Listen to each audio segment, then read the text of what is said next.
விசுவாசியின் அடையாளம் மற்றும் பொதுவான ஆசீர்வாதங்கள்.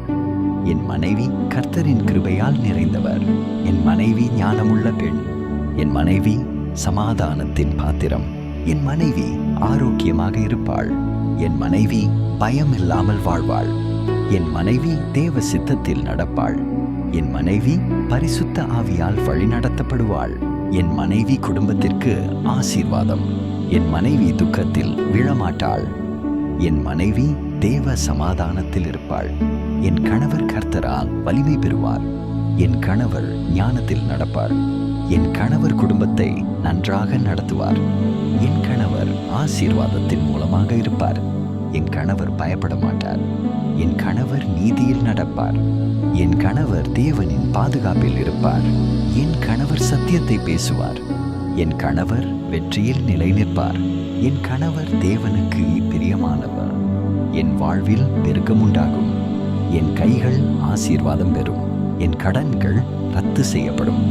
நான் குறைவில் இருக்க மாட்டேன். கர்த்தர் எனக்கு வளம் தருகிறார். என் வருமானம் உயர்கிறது. நான் மற்றவர்களுக்கு கடன் கொடுப்பவன். என் செலவுகள் ஒழுங்குபடுத்தப்படுகின்றன.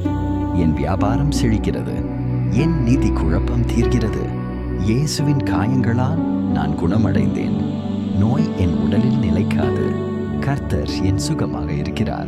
என் உடல் தேவனுடைய ஆலயம். நான் ஆரோக்கியத்தில் நடக்கிறேன்.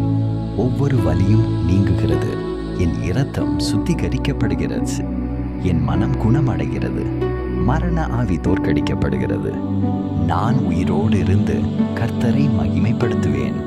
என் உள்ளத்தில் சமாதானம் ஆளுகிறது. என் விசுவாசம் குறையாது. நான் இரக்கம் காட்டுகிறவன்.